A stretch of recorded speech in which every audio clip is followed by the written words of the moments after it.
आपने शायद ampere law भूल गए थे सिखा। क्या चीज? Ampere law? हाँ सर। ओके, एम्पियर लॉ तो वो स्ट्रेट जो उस दिन हमने शीट में बताया हुआ था, बस उतना ही काफ़ी हाँ है।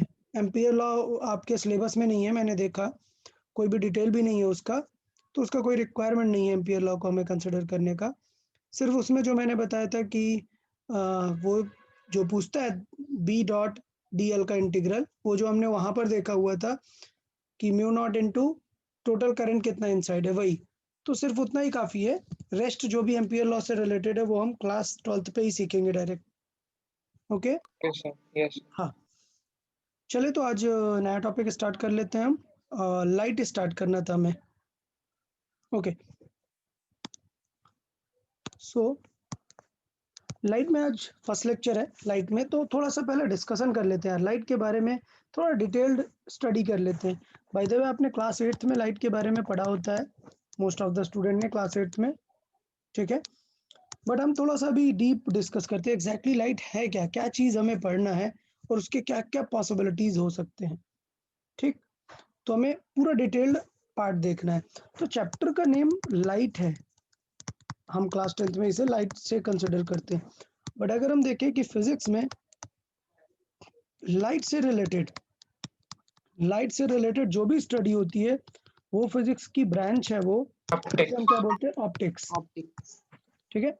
सो फिजिक्स की एक ब्रांच ऑप्टिक्स है, जिसमें हम लाइट से रिलेटेड पूरा डिस्कशन करते हैं। तो ऑप्टिक्स भी दो टाइप की है, ऑप्टिक्स की दो मेजर ब्रांचेस हैं, रे एंड वेव ऑप्टिक्स, ठीक है। तो थोड़ा सा स्टार्ट करते हैं, ऐसे ही प्रॉपर ही कर लेते हैं। तो अगर मैं फिजिक्स की बात करूँ तो फिजिक्स में बेसिकली लाइट स्टार्ट करने से पहले अगर हम देखें, सो फिजिक्स में बहुत सारी ब्रांचेस हैं, उनकी एक मेजर ब्रांच है ऑप्टिक्स।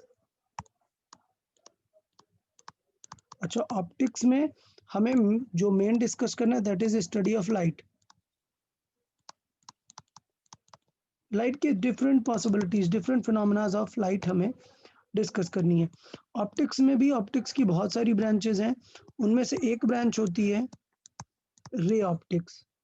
सो रे ऑप्टिक्स नेम ही क्लियर है, हमें जो स्टडी करना है वो टोटली रे ऑप्टिक्स करना है। दूसरी ब्रांच होती है वेव ऑप्टिक्स, इसे हमें स्टडी नहीं करना है, क्लास 10th में हम वेव ऑप्टिक्स नहीं पढ़ते। अच्छा, रे ऑप्टिक्स और वेव ऑप्टिक्स का मतलब पर्पस क्या है? रे ऑप्टिक्स अगर बताए, आपने देखा है यहाँ पर मैंने शीट में भी नेम रे ऑप्टिक्स ब्रैकेट में लाइट रखा हुआ है, क्लास 10th में हम सिर्फ रे ऑप्टिक्स वाला पार्ट पढ़ेंगे। रे ऑप्टिक्स मतलब क्या है? मतलब है कि ये जो लाइट है, लाइट को हम एक रेज, एक एरोज के फॉर्मेट में स्टडी करेंगे। कि हमें पता है कि लेट्स से ये सोर्स है और हमें पता है कि इससे रैंडमली लाइट आ रही है, मतलब ऑल डायरेक्शंस में जा रही है। तो लाइट को मैंने ये जो लाइन बना दिया है, क्या जरूरी है क्या कि लाइट एक लाइन है? ऐसा है क्या कुछ कि लाइट नहीं। लाइन है? नहीं। तो लाइट एक लाइन नहीं, लाइट एक फ्लो ऑफ एनर्जी है। अब उसको अगर हम रिप्रेजेंट कर दें कि this flow of energy I am going to represent it with the arrow, this arrow is called ray. Okay, तो रे ऑप्टिक्स मतलब बेसिकली क्या है, हमें वो जो एनर्जी है, लाइट एनर्जी है, उसका हमें ज्योमेट्रिकल नेचर स्टडी करना है। क्या करना है? ज्योमेट्रिकल नेचर स्टडी करना है कि ज्योमेट्रिकली क्या क्या प्रॉब्लम्स उसमें हैंडल कर सकते हैं हम। सो बेसिकली रे ऑप्टिक्स में हमें क्या स्टडी करना है? Geometrical aspect of light. Okay, ray optics में ज्योमेट्रिकल एस्पेक्ट्स ऑफ लाइट देखना है, जिसमें हम रेज के फॉर्मेट में लाइट को स्टडी करेंगे। ओके, वेव ऑप्टिक्स क्या होता है? अब ये थोड़ा सा एडवांस होता है। इसमें क्या होता है, हम लाइट को कैसे ट्रीट करते हैं? एक एनर्जी ऑफ वेव के फॉर्मेट में ट्रीट करते हैं। किसमें? एनर्जी के फॉर्मेट में ट्रीट करते हैं, वेव के फॉर्मेट में ट्रीट करते हैं। सो इसमें बेसिकली हम डिस्कस करेंगे वेव नेचर, कि कौन कौन सी चीजें उसको वेव बना रही हैं, ठीक। तो अगर हम बात करें लाइट है क्या, एग्जैक्टली लाइट है क्या, कोई बताए? पहले बेसिक डेफिनेशन देख लेते हैं जो आपने क्लास 8th में सुनी होती है, कोई बताए what is light? Form of energy which creates sensation of vision. Okay, very good. Form of energy which creates sensation in our eyes. Okay, something else? Someone wants to add more?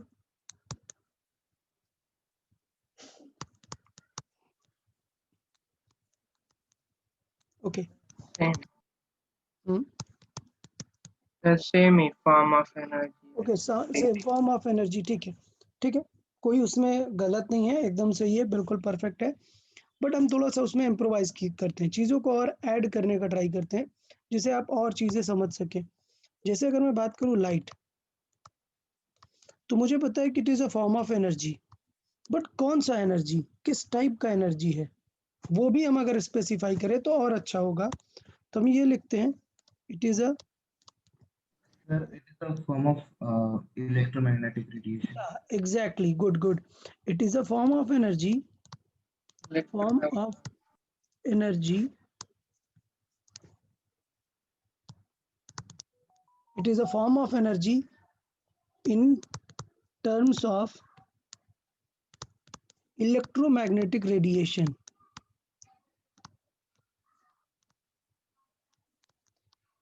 Electromagnetic radiation, अच्छा, electromagnetic radiation which causes some sensation or which helps us to see the things, to see the objects. Okay, so मैं दोनों point में लिख सकता हूँ, which create sensation or which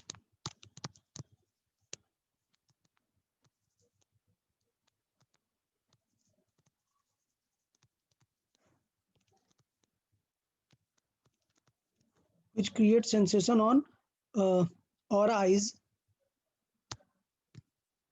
and helps us to see the objects. Okay, or Yes. sensation on our eyes or helps to see the objects. Okay, अभी point ये है कि ये इलेक्ट्रोमैग्नेटिक रेडिएशन क्या चीज़ है, वो हमें देखना पड़ेगा कि इलेक्ट्रोमैग्नेटिक रेडिएशन जिसका ये पार्ट है, एक फॉर्म ऑफ एनर्जी है, वो हमें देखना पड़ेगा कि इलेक्ट्रोमैग्नेटिक रेडिएशन क्या है। तो इलेक्ट्रोमैग्नेटिक रेडिएशन क्या है, ये ग्रुप है, ठीक है, ये क्या है, एक ग्रुप टाइप है। अच्छा, ग्रुप क्या है वो थोड़ा सा बता देते हैं आपको।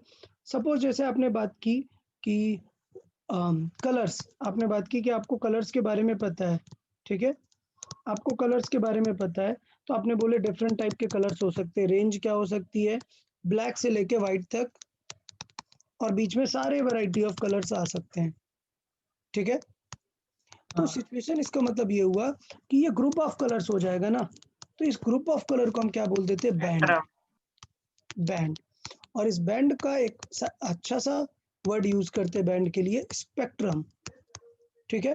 सो स्पेक्ट्रम क्या है, स्पेक्ट्रम मतलब कुछ ऐसा कोई डिफरेंट सा पॉइंट नहीं है, it is just a band, वो हमने बना के रखा हुआ है कि यहाँ से यहाँ तक का जो रेडिएशन है वो इस बैंड में आएगा, ठीक है। तो जितना अब तक का अवेलेबल रेडिएशन बैंड है, स्पेक्ट्रम है, वो मैं आपको एक बार दिखा देता हूँ। वो लर्न करने की बिल्कुल ज़रूरत नहीं है, बिल्कुल भी ज़रूरत नहीं है लर्न करने की, मैं सिर्फ आपको एक्सप्लेन करना चाहता हूँ कि स्पेक्ट्रम एग्जैक्टली कैसा है।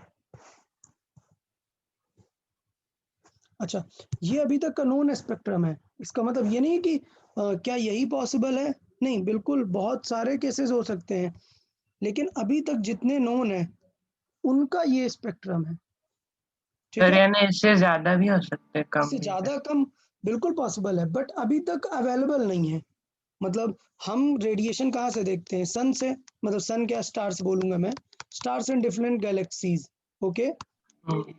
सो वहां से जो पॉसिबल आज मिल चुका है वो ये है, फिर हमने कुछ रेडिएशन यहाँ पर अर्थ पे क्रिएट किया, तो वो सारे भी इसमें आ गए। सो बेसिकली रेंज क्या होती है, किसी भी चीज की रेंज अगर मैं देखूं तो 0 टू इनफाइनाइट हो सकती है ना, हाँ 0 टू इनफाइनाइट। तो अब यार 0 पे एग्जैक्ट नहीं पहुंचे और इनफाइनाइट पे एग्जैक्ट नहीं पहुंचे, बीच के हमें कुछ पता है। So of course in future there might be the possibility, no one knows, but अभी तक जो नोज है वो स्पेक्ट्रम मैं यहाँ पर एक्सप्लेन कर रहा हूँ, ठीक है।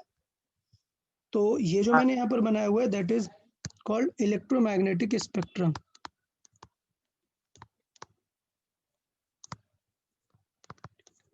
स्पेक्ट्रम स्पेक्ट्रम मतलब क्या है, कोई नई चीज नहीं है, ग्रुप है, सिर्फ सारे जो रेडिएशन है उसका हमने ग्रुप बना दिया है। अच्छा, अब कोई भी रेडिएशन हो, किसी भी रेडिएशन के पास आइडेंटिफाई करने के लिए एक फ्रीक्वेंसी होती है और वेवलेंथ होती है। ये हमने कहाँ पर पढ़ा है, ये हमने साउंड वेव में पढ़ा है, याद है लास्ट ईयर। हाँ। साउंड वेव में हमने दो टर्म पढ़े हुए हैं, क्या कि अगर मुझे किसी भी स्पेक्ट्रम को या रेडिएशन को आइडेंटिफाई करना है तो दो चीजें काम में आती हैं, क्या, फ्रीक्वेंसी एंड वेवलेंथ। अच्छा, फिर इसके बाद बात आती है कि अगर ये रेडिएशन है तो ये मूव कर रहा होगा, ऑफ कोर्स एनर्जी है, मूव कर रही है, तो इससे एनर्जी की स्पीड क्या होती है, तो जितने भी इलेक्ट्रोमैग्नेटिक रेडिएशन होते हैं, जितने भी इलेक्ट्रोमैग्नेटिक रेडिएशन होते हैं, सबकी स्पीड क्या होती है, 3 × 10⁸ Yes. Metre per second. speed of all electromagnetic radiation in vacuum, ठीक है। ऐसा नहीं है कि डिफरेंट मीडियम में सेम रहेगा, अलग हो जाएगा, बट वैक्यूम की अगर बात करें तो that speed is represented as c which is also the speed of light. It is 3 into 10 to the power 8 metre पर सेकेंड, ठीक है। तो ये पॉइंट था, स्पेक्ट्रम के बारे में हम बता रहे थे। अभी कुछ नेम सुन लेते हैं, आपका 10th के सिलेबस में ये नहीं है, ये जो मैंने स्पेक्ट्रम यहाँ बनाया ये 10th के सिलेबस में नहीं है, this is just for the knowledge factor, ठीक। क्या कि मैंने बताया कि एक इलेक्ट्रोमैग्नेटिक स्पेक्ट्रम ऐसा कुछ दिखेगा। अब थोड़ा सा देखते हैं कि इस स्पेक्ट्रम में वेल नोन कुछ रेज हैं, कुछ वेल नोन बैंड बोल सकते हैं। वो वेल नोन बैंड क्या है, रेडिएशन एनर्जी का टाइप क्या है, गैमा रेज। आपने सुना है बहुत ही हार्मफुल होता है, सारे मूवीज में बोलते हैं गैमा रेज, हाँ, गैमा वो रेडिएशन। हल्क उससे बना था। हाँ, जो हल्क है वो गैमा रेडिएशन से बना हुआ है, मतलब एक टाइप के गैमा रेडिएशन से म्यूटेट हुई है उनकी सेल्स, तो उसको गामा रेडिएशन का असर कम होता है क्योंकि ऑलरेडी वो, सर हाँ सर यानी इनमें भी टाइप्स होते हैं, यानी गामा रेस के टाइप्स, एक्स रेस के। हाँ वो बिल्कुल पॉसिबल है। अभी वैसा कुछ हम गैमा रेज में तो बहुत ज़्यादा टाइप हो सकते हैं, बट अभी उसका पार्ट का डिस्कशन नहीं है, ना ही मैंने ऐसा कुछ स्पेसिफिकली अभी पढ़ा हुआ है। गैमा रेज एक बहुत बड़ा पॉइंट है, उसका भी ऐसा कुछ स्टडी नहीं हुआ कि ये वाला गामा और डिफरेंट गैमा रेज क्या है। हाँ, जो एक बैंड है, लेट से मैं बोल रहा हूँ यहाँ से यहाँ तक गैमा रेज का बैंड है, तो ऑफ कोर्स ज़्यादा फ्रिक्वेंसी मतलब ज़्यादा पावरफुल गैमा होगी, और ये वाली फ्रिक्वेंसी वाली कम पावरफुल गैमा होगी, हाँ। ठीक है। तो ऑफ कोर्स वैरायटीज होती हैं इनमें। जैसे बात करूँ, नेक्स्ट है एक्सरेज। एक्सरेज तो बहुत अच्छे से जानते हैं आप, हाँ। जो हम एक्सरे करवाते हैं बॉडी का, that is this x-rays, okay. Basically x-rays से हम इमेजिंग निकालते हैं बोन्स का और डिफरेंट स्ट्रक्चर्स का। सो एक्सरेज में भी टाइप होती हैं, स्मूथ एक्सरेज, लाइट एक्सरेज और हार्ड एक्सरेज, उसमें भी कई टाइप होती हैं, कंटिन्यूअस, डिसकंटिन्यूअस, वो हमारा बिल्कुल पार्ट नहीं है। मैं सिर्फ आपको बताना चाह रहा हूँ कि एक जो रेडिएशन पॉसिबल है, एक जो रेडिएशन होता है एनर्जी, वो कितने मेजर टाइप्स होते हैं वो हमें देखना है। फिर अल्ट्रावायलेट, आपने सुना होगा आरओ, आपके हाँ। पास होता है ना आरओ, फिर उसमें लिखा होता है प्लस यूवी, प्लस लिखा होता है टीडीएस कंट्रोल, देखा है। हाँ। तो उसमें जो यूवी लिखा होता है, उस यूवी का मतलब क्या होता है, अल्ट्रावायलेट।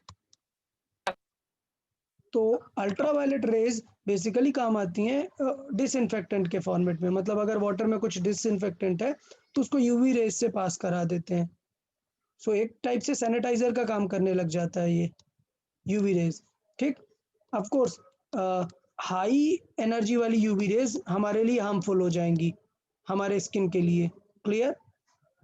सर लेकिन फिर एक्स रेस की जो एनर्जी होती है वो तो यूवी से भी ज्यादा होती है, तो वो क्यों हार्मफुल नहीं हो जाती? हाँ, पॉइंट ये है कि ऑफ कोर्स ये हार्मफुल है, the thing is small exposure. हम पता है एक्सरेस कितना, मतलब कुछ मिली सेकेंड्स के लिए ही आपके बॉडी पे डाला जाता है इमेजिंग के लिए सिर्फ, नीचे एक प्लेट लगा देते हैं और सिर्फ उतना टाइम। ऐसा थोड़े ना होता है कि 10 मिनट आपको एक्सरेज के सामने रख दिया, टिश्यूज आपके ब्रेक कर जाएंगे, ठीक है, बहुत ही हाँ मिली सेकेंड के लिए। तो ऐसे यूवी रेज अब आप 10 सेकेंड्स के लिए कर दोगे तो कुछ नहीं होगा, बहुत टाइम के लिए। आप सनलाइट में गए और यूवी रेज बहुत ज़्यादा है, लेट से रेडिएशन में यूवी रेज बहुत ज़्यादा है, तो अब आप फुल डे अगर वर्क करोगे यूवी रेज में तो फिर प्रॉब्लम आएगी। क्लियर? हाँ हाँ, यूवी रेज के बाद लेकिन आती है या सर, लेकिन जब हम एक बार एक्सरेज कराते हैं तो डॉक्टर बोलते हैं कि 2 वीक के बाद ही करना चाहिए, ऐसा क्यों? हाँ, मे बी वही प्रिकॉशन की वजह से हो सकता है, ऐसा कुछ मुझे उसका आइडिया नहीं है exactly, but may be that is because of precaution, because on the same spot, on the same spot बार बार अगर एक्सरेज डालेंगे तो वहाँ पे मे बी टिश्यू डैमेज का चांसेस हो, इसलिए हो सकता है। और मे बी दूसरा रीज़न हो सकता है कि फ्रिक्वेंट एक्सरे कराने का कोई पर्पज़ नहीं है, यूजुअली बोन्स का करते हैं और बोन्स में इतना 10 डेज में चेंज नहीं होता ना कुछ भी, इट टेक्स टाइम, तो मे बी वो भी पॉइंट हो सकता है और प्रिकॉशनरी टर्म हो सकता है कि वहाँ के सेम पॉइंट के टिश्यूज डैमेज ना हो। Okay sir. Okay, then after ultraviolet ये मेन पॉइंट आता है स्पेक्ट्रम का, that is visible spectrum. Visible मतलब जिसको हम देख सकते हैं, that is sensitive to our eyes. अच्छा, इसका मतलब लाइट जो है, सनलाइट जो आती है उसमें सब कुछ है, light is combination of all these bands, okay, but which is sensitive to our eyes, that is this visible range. So I'll highlight uh, this is what our eyes can detect. हम ये भी बोल सकते हैं हमारे eyes ये नहीं detect कर सकते। अच्छा, सपोज मैं कुछ एनिमल्स की बात कर रहा हूँ, तो कुछ एनिमल्स हैं जो इसको डिटेक्ट कर सकते हैं, अल्ट्रावायलेट को, कुछ एनिमल्स हैं जो इंफ्रारेड को भी डिटेक्ट कर सकते हैं। हमारा जो स्पेसीज है human, that is totally for visible only, ठीक है। सो हमारे जो आईज हैं वो सेंसिटिव हैं किस रेंज के लिए, विजिबल के लिए। क्लियर? Yes sir. ओके, सो विजिबल रेंज में थोड़ा सा स्टडी कर लेते हैं। विजिबल रेंज में एक्चुअली वेवलेंथ वाइज अगर हम देखें तो यहाँ से आप देख सकते हैं वेवलेंथ में विजिबल रेंज 400 नैनोमीटर से 700 नैनोमीटर तक रहती है, जिसमें डिफरेंट कलर्स होते हैं, violet, blue, green, yellow, orange, red. Basically इसको हम विबग्योर बोलते हैं। यहाँ पर इंडिगो भी बीच में आ जाता है, वॉयलेट का थोड़ा सा मिक्सचर वॉयलेट और ब्लू के बीच में, ठीक है।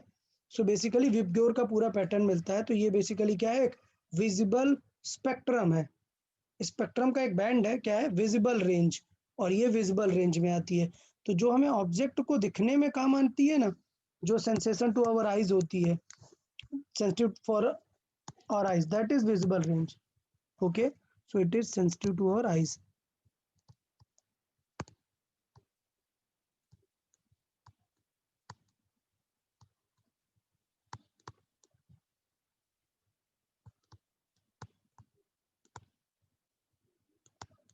और जो हम लास्ट पढ़ते हैं रिफ्लेक्शन वगैरह के, हाँ, वो इन वो सब रेडिएशंस पे that आपको is valid for applicable all type of radiation, the laws of those are valid for all type of radiation, okay, we can just feel for visible only. तो देखें, फिर उसके बाद विजिबल के बाद होता है infrared range. Then infrared range कहाँ पे यूज होती है, सर इंफ्रारेड वो हीट सेंसिंग। हीट सेंसिंग में, याद है मैंने हीट वाले में आपको बताया था, मोस्टली जो नॉर्मल हीट, नॉर्मल टेम्परेचर के ऑब्जेक्ट है वो किस फॉर्म में रेडिएशन निकालते हैं, इंफ्रारेड। मतलब हमारी जो बॉडी रेडिएट करती है, मैंने एक चीज बताई थी ना, all the objects radiates, even us, other objects, every object radiates. बस ये है कि सन का जो रेडिएशन है वो बहुत ह्यूज है और हमारा जो रेडिएशन है बहुत कम है। तो हमारा जो रेडिएशन है वो किस रेंज में आता है, इंफ्रारेड। इंफ्रारेड रेंज में आता है, जो नॉर्मल टेम्परेचर है। उसके बाद माइक्रोवेव आप जानते ही हैं, उसके बाद radio waves, FM waves, long radio waves, सारा कुछ स्पेक्ट्रम का पार्ट है। सर ये एएम और एफएम में क्या डिफरेंस होता है दोनों? एक्चुअली ये एम्पलीट्यूड मॉडिफिकेशन होता है और एफएम होता है frequency modification, modulation, sorry modulation.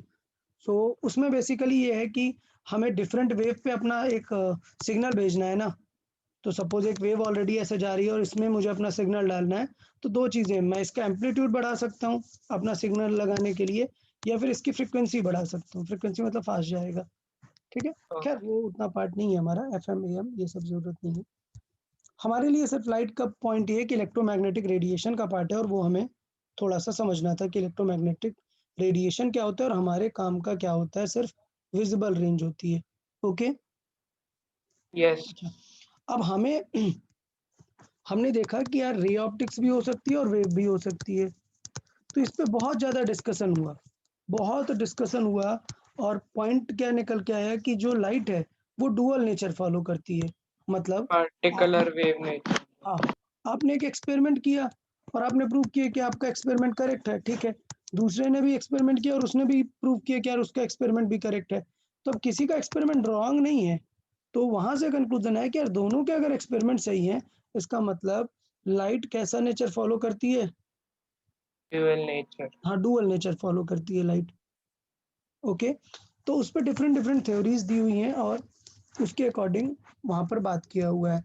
तो यहाँ पर जैसे हमने बात की लाइट, और नेक्स्ट पॉइंट हम बोलेंगे क्या? Dual nature of light. Sir यानी रे ऑप्टिक्स जो होता है वो पार्टिकल नेचर को स्टडी करता है। नहीं नहीं नहीं, हमने पार्टिकल और वेव बोला ही नहीं। वेव बोलो या पार्टिकल बोलो, जो रे ऑप्टिक्स है that is justified by both. Particle nature से भी हो सकता है, वेव नेचर से हो सकता है, सारी फिनोमेनाज नहीं हो सकती हैं। हाँ। क्लियर? कुछ फिनोमेना वेव से भी होंगी, कुछ इससे भी होंगी। सो बेसिकली रे में पार्टिकल है ऐसा कुछ नहीं है। रे मैंने बताया कि ज्योमेट्रिकली हमें रिप्रेजेंट करना है, अब वो चाहे पार्टिकल के फॉर्म में जाए या फिर वेव के फॉर्म में जाए, हम उसे सिर्फ क्या दिखाएंगे? एक लाइन, ठीक है। तो ये पॉइंट समझ आया कि रे ऑप्टिक्स एग्जैक्टली क्या है, ऐसा कुछ सेपरेट नहीं कि सिर्फ पार्टिकल का स्टडी है। सो हाँ। डुअल नेचर ऑफ लाइट, इसका मतलब ये है कि लाइट के पास बेसिकली पार्टिकल नेचर भी होता है और वेव नेचर भी होता है, ठीक। Dual nature of light, particle भी होता है और वेव नेचर भी होता है। तो कौन से साइंटिस्ट थे, किन्होंने क्या क्या थ्योरी दी और क्या क्या प्रूफ दिए इसके लिए, वो हमें थोड़ा सा देखना होगा। ओके, तो ये सब स्टार्ट हुआ लाइट के बारे में। सबसे पहले किसने थ्योरी दी, बताएं? सबसे फर्स्ट किसी को पता है? क्या लगता है न्यूटन। सबसे पहले? ओके, तो सबसे पहले किसने दिया? न्यूटन ने, ठीक है। सबसे पहले हमें न्यूटन ने दिया। उन्होंने क्या बताया सबसे पहले अपने थ्योरी में? उन्होंने बताया कि ये जो है लाइट पार्टिकल्स के फॉर्मेट में आगे जा रही है, ठीक है। लाइट किसके फॉर्मेट में आगे जा रही है? पार्टिकल्स के फॉर्मेट में जा रही है, और उन पार्टिकल्स को उन्होंने क्या बोला? कॉर्पस्कल्स। सो मैं डायरेक्टली स्टेटमेंट लिखूंगा, आपको इतना डिटेल याद करने की जरूरत नहीं है, सिर्फ नेम काफी है, आपको नेम बस याद रखना है। सबसे पहली theory I Newton's corpuscle theory,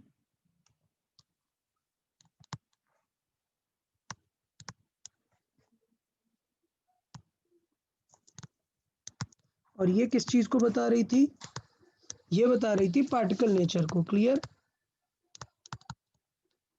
but तब जो न्यूटन ने एक्सप्लेनेशन दिया था वो बिल्कुल भी अच्छा नहीं था। मतलब जो उन्होंने पार्टिकल नेचर के लिए न्यूटन ने बताया था वो बिल्कुल अच्छा नहीं था। बट उसी टाइम पे एक दूसरे साइंटिस्ट थे, उसी टाइम पे न्यूटन के टाइम पे ही 1680s की बात है आई गेस, 1680s के टाइम पे दूसरे साइंटिस्ट थे हाइगेंस। सो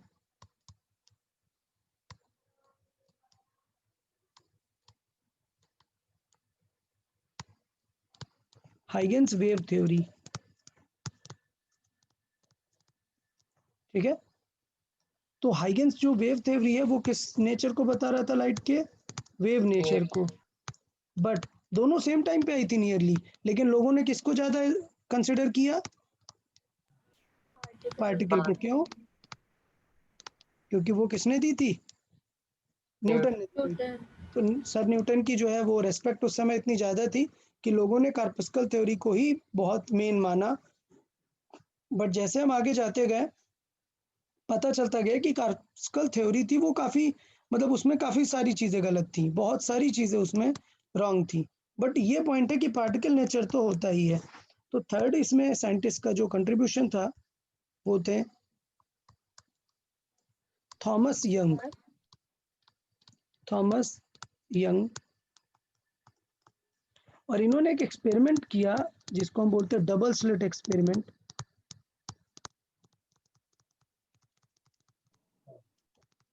और उससे इन्होंने प्रूव किया कि भाई लाइट पे कौन सा नेचर ज्यादा होता है, वेव नेचर। तो ये जो इनका एक्सपेरिमेंट था वो था 1801 में, क्लियर, 1801 में। सो वहां से क्लियर होने लग गया कि यार नहीं, न्यूटन की थ्योरी है वो काफी गड़बड़ जा रही है। ओके, तो पहले ये देखें ये डबल स्लिट एक्सपेरिमेंट क्या है, किसी ने पहले सुना है क्या ऐसा वर्ड, डबल हाँ स्लिट? सर। सर ओके, कोई बताए क्या चीज है एग्जैक्टली इसमें?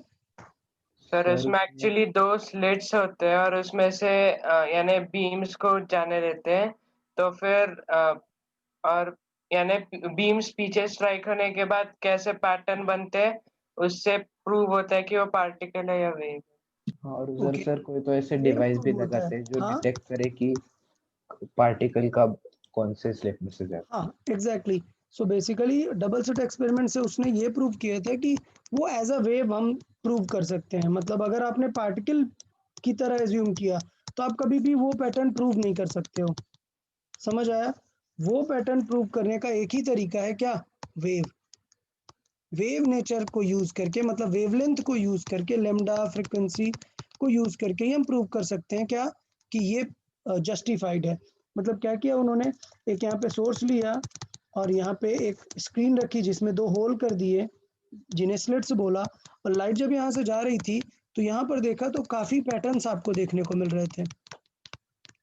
तो इसका मतलब ये था कि अगर मैं इन्हें एज अ पार्टिकल ट्रीट करूँ तो कभी ये पैटर्न प्रूव नहीं हो सकता। तो इससे क्या पता चलता था कि नहीं, लाइट क्या है, वेव नेचर है लाइट के पास। तो यहाँ से न्यूटन की थ्योरी एकदम रॉन्ग हो गई थी। कब? 1801 से। डन।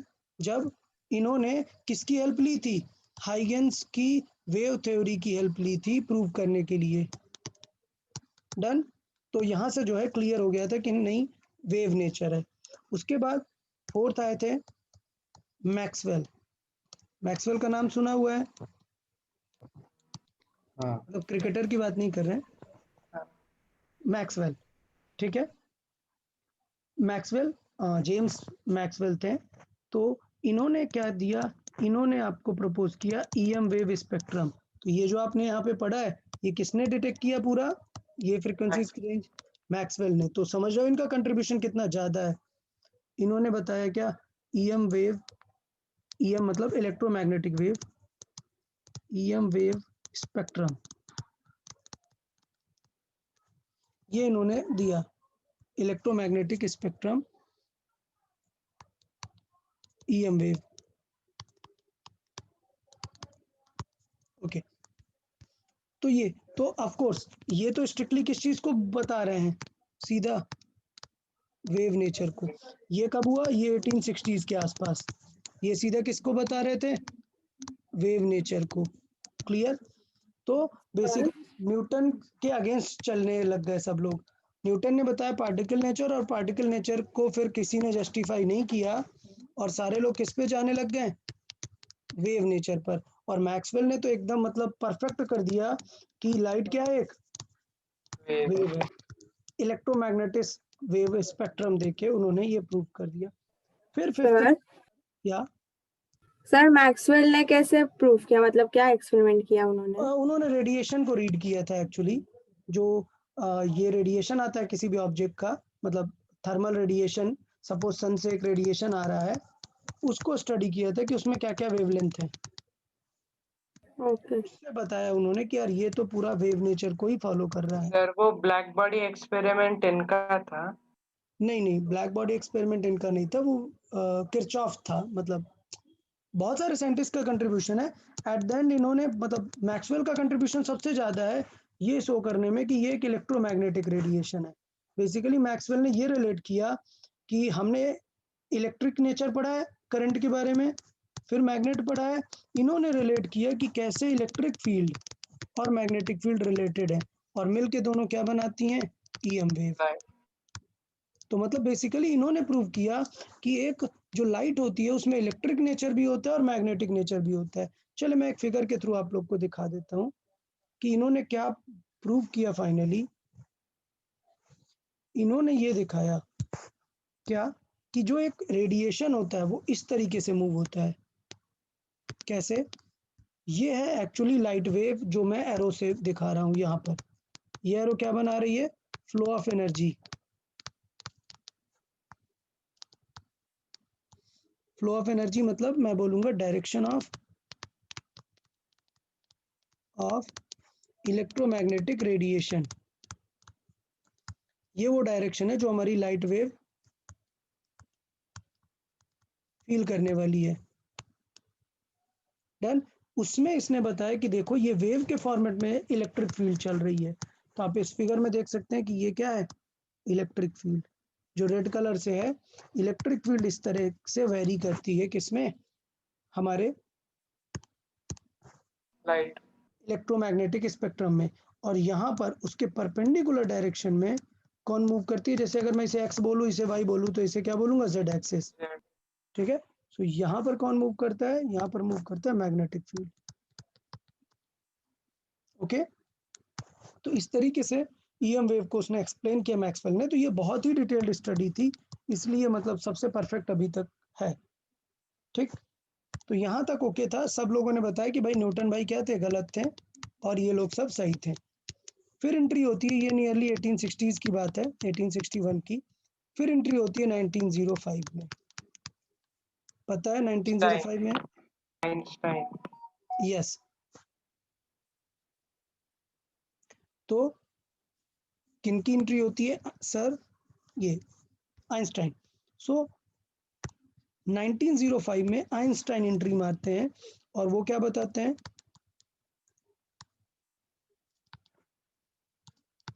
Particle nature. यस। सो अल्बर्ट आइंस्टाइन जो हैं वो क्या करते हैं, वो एक एक्सपेरिमेंट करते हैं जिसे हम बोलते हैं photo electric effect. Photo electric effect. और ये टोटली किस बात को सपोर्ट करने लग जाता है, पार्टिकल नेचर। Particle. तो अब इसके लिए इनको नोबेल प्राइज मिला है। सो नोबेल प्राइज आइंस्टाइन को किसके लिए मिला हुआ है, फोटो Photoelectric. इलेक्ट्रिक इफेक्ट के लिए। सो ये आपको बताने लगता है पार्टिकल नेचर। सर इसमें एक्चुअली होता क्या है? ओके। तो फोटो इलेक्ट्रिक इफेक्ट में इन्होंने बताया कि लेट्स से ये एक मेटल है, एक मेटल है और जब इसमें एक इनफ फ्रीक्वेंसी की लाइट आती है, सो फ्रीक्वेंसी मतलब मैंने क्या बताया, एनर्जी। तो ये क्या करती है, इस मेटल के इलेक्ट्रॉन जो होते हैं उनको बाहर निकाल देती है। तो इसका मतलब ये इलेक्ट्रॉन अगर आपने कहीं पे कलेक्ट कर लिया तो आपको करंट मिल जाएगी ना। सो यही काम तो इसी पे बेस्ड तो क्या बना है, सोलर पैनल। बस वो मेटल आपको अच्छे से चूज करना पड़ेगा कि वो सनलाइट में भी काम कर जाए। आप समझ रहे हो, जो लाइट हमारे पास आ रही है किसमें, विजिबल में, विजिबल में भी काम कर जाए ऐसा पैनल हमें बनाना पड़ेगा, तब वो सोलर पैनल का काम करेगा। ठीक है। अच्छा, अब प्रॉब्लम ये है कि जब हम वेव थ्योरी से इसे प्रूव करने निकलते हैं, वेव थ्योरी से जब हम प्रूव करते हैं कि ये अंदर जाएगा और इलेक्ट्रॉन निकलेगा बाहर, इस प्रोसेस में जो टाइम कंज्यूम्ड होता है वो काफ़ी ज़्यादा होता है। मतलब लेट से उसको लग गया कुछ 1 मिनट, जबकि रियल में जैसे ही लाइट आती है और जैसे ही सोलर पैनल पे लाइट पड़ेगी तुरंत करंट मिलने लगेगी आपको। क्लियर? हाँ सर. तो यहाँ पे वेव थ्योरी फेल हो जाती है। बट ये एक्सपेरिमेंटली तो सब लोग देखते हैं, एक्सपेरिमेंटली तो सब लोगों ने देखा इसे। तो इसका मतलब आइंस्टाइन ने जो कहा वो सही है, लेकिन जो मैक्सवेल ने इतना सारा बोला जिस पे पूरी स्टडी पूरे बेस्ड है वो भी सही है। तो यहाँ से अब बात आई कि नहीं यार दोनों लोग सही हैं। और क्या टर्म यूज किया गया, डुअल नेचर। क्लियर? क्या टर्म यूज किया गया, Dual nature. Dual nature. Okay. तो मैं यहाँ से फोटो इलेक्ट्रिक इफेक्ट को इरेज करता हूँ। वो हमें कुछ केमिस्ट्री में वैसे शायद बताया जाता है फोटो इलेक्ट्रिक इफेक्ट। बट यहाँ से फिर जस्टिफाई हुआ the light carries dual nature. Okay yes yes sir. हाँ, तो हमें सिर्फ ये देखना था कि डुअल नेचर में से हमें कौन सा पढ़ना है, ऐसा नहीं है, दोनों नेचर का मिक्स फॉर्मेट है, हमें सिर्फ उसका ज्योमेट्रिकल एस्पेक्ट पढ़ना है, क्योंकि वो वेव की कैलकुलेशन हमारे लिए काफ़ी टफ होगी क्लास 10th के लिए। तो इसलिए हम सिर्फ रे के फॉर्मेट में पढ़ेंगे, हम ये डिस्कस नहीं करेंगे कि लाइट के पास डुअल नेचर है या नहीं। अच्छा, डुअल नेचर से स्टार्टिंग होती है फिजिक्स की, मॉडर्न फिजिक्स की, ठीक है, जो अभी हम मॉडर्न फिजिक्स देख रहे हैं वो उसकी स्टार्टिंग होती है डुअल नेचर से, कि लाइट पे अब डुअल नेचर है तो फिर उसे कैसे कब यूज कर सकते हैं, और उसके बाद बहुत सारे साइंटिस्ट ने उसमें कंट्रीब्यूशन दिया हुआ है। तो हम वापस आते हैं अपने पार्ट में, किस पे, रे ऑप्टिक्स में। तो बेसिकली हमें जो पढ़ना है, मैं यहाँ पे हेडिंग डालूंगा हमें, या बट सर वो आइदर पार्टिकल की तरह बिहेव कर सकता है, वेव की तरह, वो ड्यूअल कैसे नेचर हो सकता है नहीं, उसका? यही तो बात की ना, आइंस्टाइन ने एक्सपेरिमेंट किया, वो सही था या नहीं था? सही था। सही था, मैक्सवेल ने जो बताया वो सही था या नहीं था? बिल्कुल सही था। सही था। सिंपल सी बात बताऊं, अगर मुझे आपका नेचर बताना है कि यार आपका नेचर कैसा है, तो मैं बोलूंगा क्या कि आप मतलब ऑलवेज काम हो।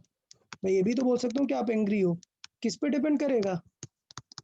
सिचुएशन। सिचुएशंस पे डिपेंड करेगा। इसका मतलब ये थोड़ा ना कि आपके पास सिर्फ आप ऑलवेज काम रहते हो, ऐसा होता है क्या?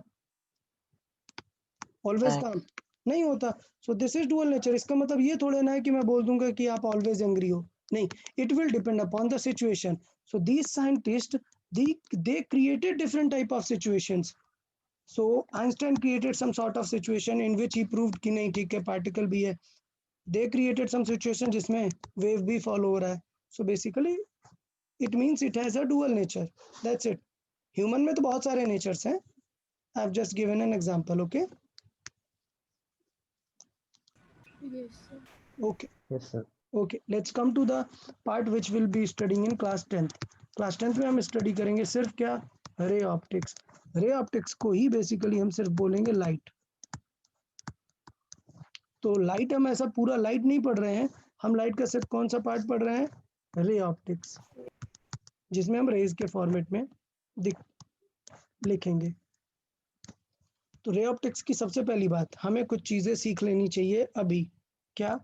नंबर 1 कि लाइट को कैसे रिप्रेजेंट करेंगे रे ऑप्टिक्स में।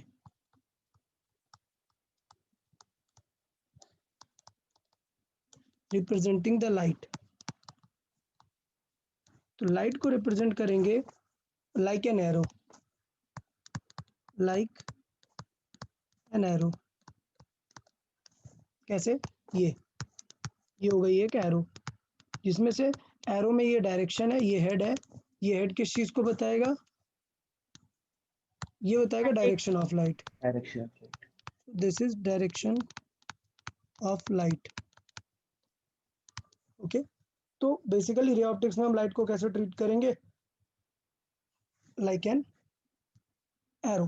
ठीक, फिर उसके बाद लाइट लाइट हमेशा सोर्स होते यूनिडायरेक्शनल हैं। होता है ना? क्या? लाइट हमेशा यूनिडायरेक्शनल होता है। हाँ, लाइट हमेशा जो होगा वो स्ट्रेट लाइन में मूव होता है। यूनी डायरेक्शन बोलना वो चीज़ सही नहीं है, ठीक है। तो डायरेक्शन क्या है, सपोज अभी जा रहा है, लेट्स से एक रिवर है और ये रिवर ऐसे टर्न ले रही है, तो क्या बोलोगे कि रिवर की डायरेक्शन क्या है, ऐसे स्ट्रेट है क्या? नहीं। तो पॉइंट ये नहीं है कि लाइट की डायरेक्शन स्ट्रेट है। The thing is light moves in a straight line. मतलब अगर इसे कर्व लेना है, लाइक रिवर वाटर, देखो रिवर वाटर क्या होगा, टर्न हो जाएगा, यहाँ पर दिख रहा है। अब लेट्स से लाइट को इधर पहुंचना है, यहाँ पर स्टार्ट हुआ लाइट यहाँ पे और पहुंचना है यहाँ पर, तो लाइट कभी भी ऐसे टर्न नहीं ले सकता। ये पॉइंट है, ठीक है। ये पॉइंट नहीं है कि लाइट जो है ऑलवेज स्ट्रेट लाइन में, सॉरी, ऑलवेज स्ट्रेट रहेगा। पॉइंट है कि लाइट कर्व लेके कभी टर्न नहीं हो सकता। तो suppose this is water, so it is justified, no problem. But if this is light, this is incorrect. ऐसे टर्न नहीं होगी लाइट। तो अगर लाइट को यहाँ से यहाँ तक पहुँचना है तो मेथड क्या होगा, मेथड होगा it will follow some scenarios we will discuss later, कि ये टर्न हो सकती है इस टाइप में, बट ऑलवेज बनेगी कैसी हमेशा, स्ट्रेट लाइन, कर्व नहीं फॉर्म करेगी. So because of some reason it might tilt but it will not form a curve. Done. तो यहाँ पर पॉइंट ये कर्व नहीं होगा. सर मतलब अगर उसका रिफ्लेक्शन होगा तो वो हाँ, अपना वेदर डायरेक्शन रिफ्लेक्शन चेंज होगा, करेगा. रिफ्रैक्शन होगा, those phenomena will be studying कि यहाँ पर हो क्या गया. This phenomena will study what happened at this point. But the good thing is these will be always represented with straight line. Okay, तो ये लाइट का प्रॉपर प्रोपोगेशन होगा. क्लियर. सो एरो के फॉर्मेट में रिप्रेजेंट करेंगे और लाइट को curve जैसा नहीं करेंगे कभी भी, हमेशा रहेगी straight line. Of course it can change direction, that is a possibility. तो मैं यहाँ पे लिख देता हूँ, light always move in a straight line. In a straight line, so it can change the directions. It can change directions, but not making a curve path.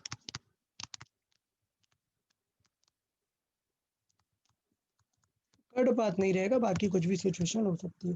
तो ये था कि हम लाइट को कैसे रिप्रेजेंट करेंगे ऑप्टिक्स में. लाइट रिप्रेजेंट करने के बाद हमें कुछ चीज़ें देखनी होंगी. वो कौन सी पॉइंट्स हैं? वो है ऑब्जेक्ट और सोर्स. ठीक है, वो पॉइंट्स क्या है? ऑब्जेक्ट और सोर्स. तो पहले हम बात कर लेते हैं सोर्स की. सोर्स में दो टाइप के सोर्स होंगे, बताएं. सोर्स क्या होंगे? दो टाइप पॉइंट के. सोर्स नहीं, पॉइंट सोर्स नहीं, पहले नेचुरल और आर्टिफिशियल. ल्यूमिनस और एंड नॉन ल्यूमिनस. ये आपने क्लास 8th में पढ़े होते हैं. हाँ, ल्यूमिनस क्या होते हैं? तो खुद लाइट देते हैं. सेल्फ की लाइट होती है. हाँ. सेल्फ की लाइट होती है और सेल्फ एनर्जी होती है इनकी. और नॉन ल्यूमिनस क्या होते हैं? वो लुमिनस reflect- ऑब्जेक्ट्स की life they reflect light light. Reflect करते हैं. हाँ. सो दे यूजेस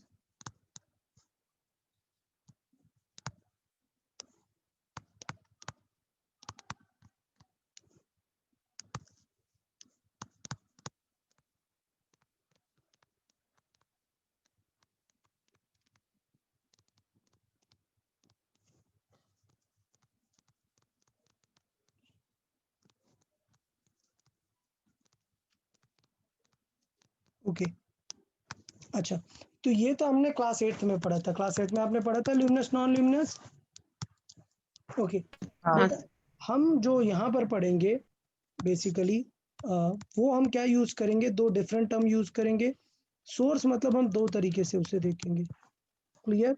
सोर्स मतलब क्या हो सकता है? इट कैन बी रियल और वर्चुअल. तो हम क्या टर्म यूज करेंगे? रियल और वर्चुअल. अच्छा, रियल का मतलब ये है, रियल सोर्स का मतलब ये है कि in real the rays are coming out of any source. अच्छा, इसको मैं अभी फिगर से एक्सप्लेन करूंगा तो आपको ज़्यादा क्लियर होगा कि रियल का मतलब ये है कि rays are coming out of any source, वो रियल हो जाएगा.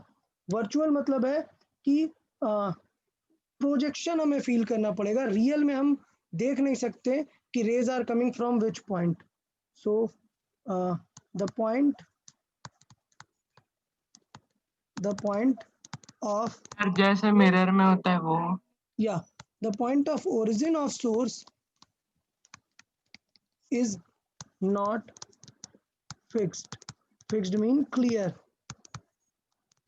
मतलब हमें ये नहीं पता चल रहा है कि वो सोर्स कहाँ पर रखा हुआ है। मतलब देखिएगा देखें, सपोज आपके पास ये रेज आ रही हैं,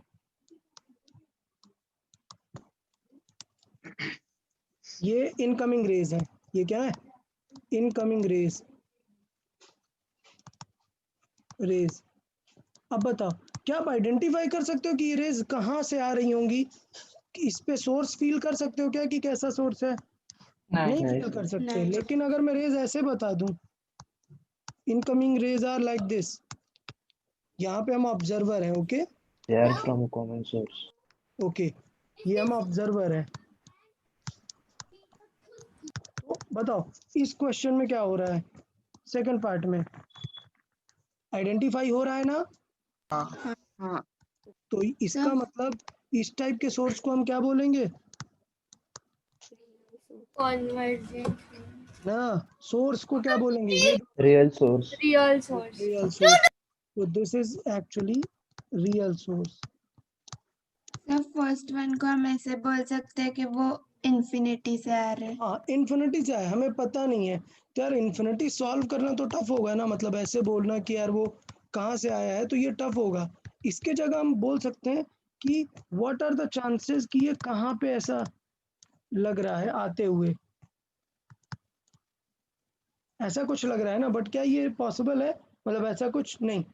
तो ये जो टाइप का सोर्स होगा जो हमें पता नहीं चल रहा कि कहाँ से आ रहा है, बट कहीं पे तो हम बोल सकते हैं कि यार यहाँ पे फाइनली कोइंसाइड कर जाएगा, तो इस टाइप के सोर्स को बोलते हैं क्या, वर्चुअल सोर्स। मैं फिर से एक्सप्लेन कर रहा हूँ, अभी और समझ आ जाएगा कि अगर आपको पता है कि यहाँ से रेज आ रही है, ये मिरर है, आपको पता है रेज यहाँ से आ रही है, तो ये आपका सोर्स कैसा हो जाएगा? Real sir. ठीक। अच्छा, तो अभी पॉइंट क्या है कि मैंने जैसे यहाँ पर आपको बताया कि सोर्स हो सकते हैं ल्यूमिनस या नॉन ल्यूमिनस। ल्यूमिनस मतलब जैसे हमने बात की कुछ भी, जैसे ट्यूबलाइट है, स्टार्स हैं, ये सारे ल्यूमिनस हैं। और जैसे नॉन लिविंग, जैसे ये कुछ भी है, स्टोन है, गेट है, आपका घर है, ह्यूमंस है, वो सब भी तो हमें दिख रहा है ना, लाइट तो उनके पास आ ही रही है। तो इसका मतलब वो किस टाइप के सोर्स बन जाते हैं हमारे? ल्यूमिनस। तो मतलब जो भी ऑब्जेक्ट जिसे आप देख सकते हो, कोई सा भी ऑब्जेक्ट जिसे हम कह सकते हैं देख सकते हैं, विच वी कैन सी, वो क्या बन जाता है? एक सोर्स। ठीक है, तो आप समझिएगा कि सोर्स को रियल में ऐसा जरूरी नहीं कि ट्यूबलाइट होना चाहिए, कोई भी ऑब्जेक्ट किसका काम कर सकता है? सोर्स का काम कर सकता है, बट किस टाइप का सोर्स? Non luminous. तो इसलिए हम क्या करते हैं इस चैप्टर में कि ये जो सोर्स है इसको हम किसके जैसा ट्रीट करने लग जाते हैं? As a object. कि सोर्स हमारा क्या है? एक ऑब्जेक्ट है। समझ आया point? Object.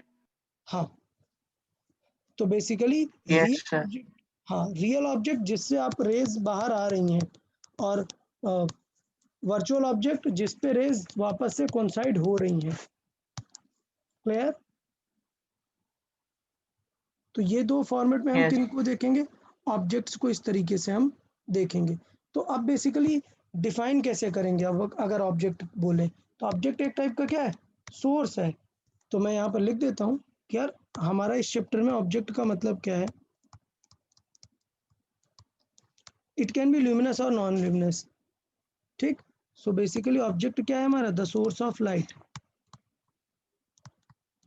Source of light. It can be luminous और नॉन ल्यूमिनस। अच्छा, ये हुआ हमारा ऑब्जेक्ट। ऑब्जेक्ट का काम क्या होगा कि लाइट ऑब्जेक्ट से निकलेगी। क्लियर?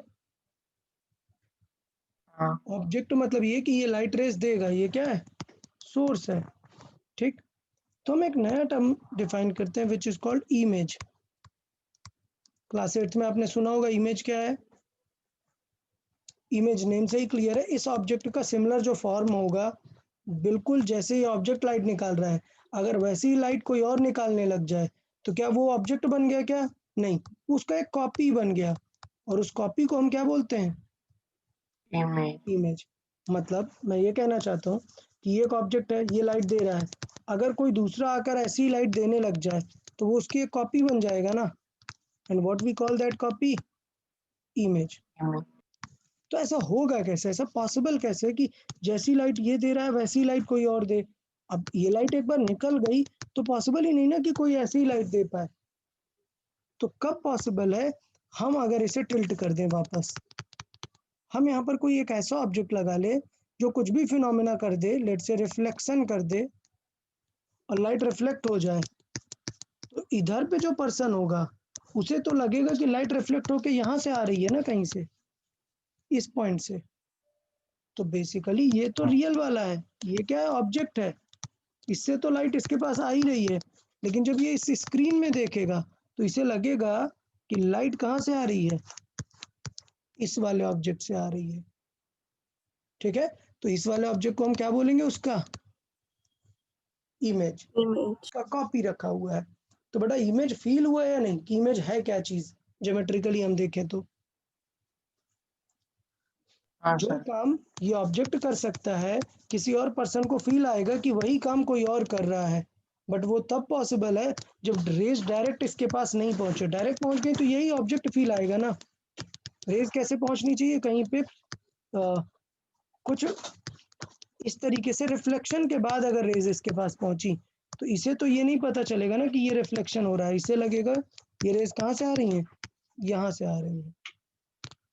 तो मुझे लगता है मैंने काफ़ी अच्छे से ये चीज़ एक्सप्लेन कर दी। ये कहीं पे ऐसा लिखा नहीं होता है कि यार इमेज एग्जैक्टली फीलिंग क्या है, तो आपको समझना इमेज क्या है, कॉपी ऑफ ऑब्जेक्ट है। ठीक है, चले तो लिख लेते हैं वर्ड्स में कि कॉपी ऑफ इमेज मिलेगी कब। याद रखना है, कॉपी ऑफ इमेज कब मिलेगी? जब रेज क्या हो? रिफ्लेक्ट। तो अगर आपको ऑब्जेक्ट देखना है तो डायरेक्ट रेज चाहिए, और अगर इमेज देखना है तो कैसी रेज चाहिए? रिफ्लेक्टेड। ठीक है, ये बाय डिफॉल्ट अब आपको याद रख लेना है। तो मैं बार बार ये नहीं बोलूंगा कि देखो इमेज बन गया, मैं सीधे देखूंगा रेज रिफ्लेक्ट हो रही है मतलब इमेज बन जाएगा। तो लिख लेते हैं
ओके। सो आई गेस आपको क्लियर होगा कि due to any optical element वो रिफ्लेक्शन हो सकता है। हमें नहीं पता कि क्या होगा, कुछ भी हो सकता है, मिरर हो सकता है, लेंस हो सकता है, कुछ भी चीज़ें हो सकती हैं, वो हम आगे चैप्टर में डिस्कस करेंगे।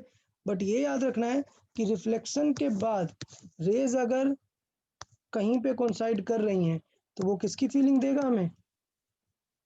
इमेज। इमेज की। ठीक है, सो बेसिकली ऑब्जेक्ट क्या होगा? वो इंसिडेंट रेज से बनेगा, और इमेज किससे बनेगा? रिफ्लेक्टेड रेज से बनेगा। क्लियर? Yes sir. ओके, तो अब थोड़ा सा सिनेरियो देख लेते हैं कि कब ये चीज़ें कैसे देखेंगे। After means after passing through any optical segment हमें देखना है। तो मतलब लेट्स से ये ऑप्टिकल सेगमेंट रखा हुआ है और ये एक ऑब्जेक्ट है।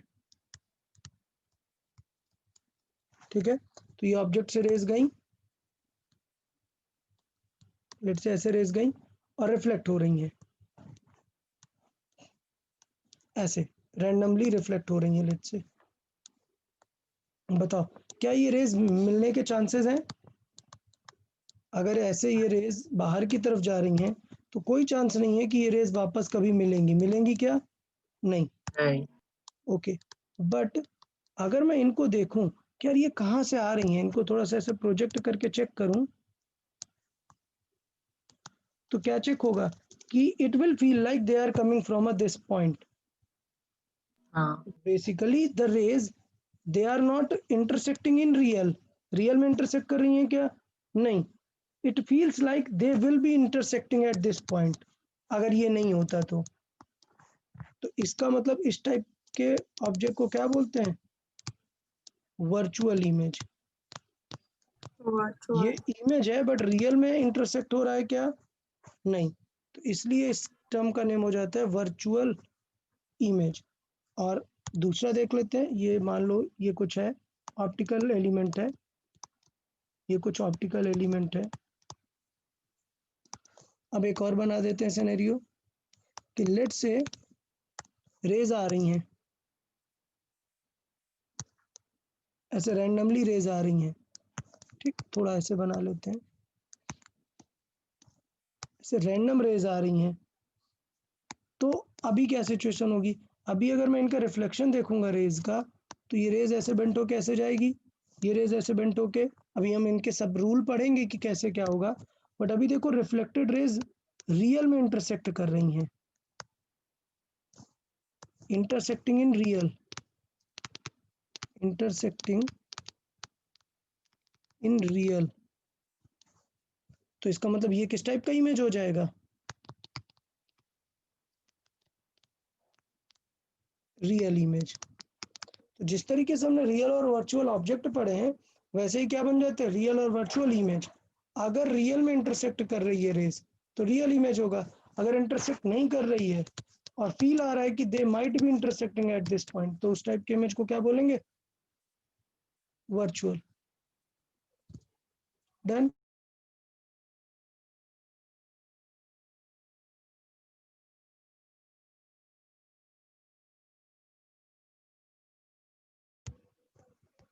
ओके, तो ये बता यार, ये सिनेरियो सबको क्लियर है वर्चुअल इमेज का और रियल इमेज का? हाँ सर। हाँ सर. तो यहाँ तक जो था वो हमारा थोड़ा सा थ्योरेटिकल स्टडी थी, चीज़ें कैसे चलने वाली हैं. अब हम प्रॉपरली लाइट में एंटर करेंगे रे ऑप्टिक्स में, जो चीज़ें एग्जाम में पूछी जाती हैं और काफ़ी सारे पैरामीटर्स उसमें यूज़ होते हैं. सो अब बेसिकली हम रे ऑप्टिक्स से स्टार्ट करेंगे. तो रे ऑप्टिक्स की सबसे सिंपल फिनोमिना से स्टार्टिंग होता है हमारा, दैट इज रिफ्लेक्शन. ठीक है, और different different type of reflection हम देखेंगे. तो जो स्टार्टिंग करेंगे वो हम कहाँ से स्टार्ट करेंगे? रिफ्लेक्शन से. So reflection of light.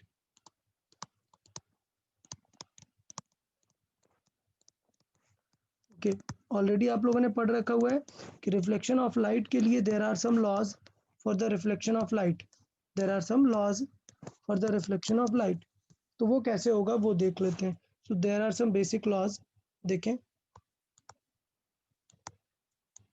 First law क्या है? Incident ray, the normal and Angle of reflected incidence ray. equals to angle of reflection. Okay, the first thing before measuring the angle, आपको एक बात They समझ. lie on same plane. Same plane. हाँ, क्यों? कोई बता सकता है why we call that the first one? Why they must lie on a same plane? कोई बताए why that law is called the first law? पहले मैं लिख देता हूँ, टिल देन आप लोग एक बार सोचे सर व्हाई. क्योंकि अगर डिफरेंट प्लेन्स पे होंगे तो एंगल कैसे मेजर करेंगे? एंगल तो मेजर कर सकते हैं यार, एंगल तो हम कैसे भी मेजर कर सकते पॉइंट हैं. एक होना चाहिए ना, मतलब इंसिडेंट का.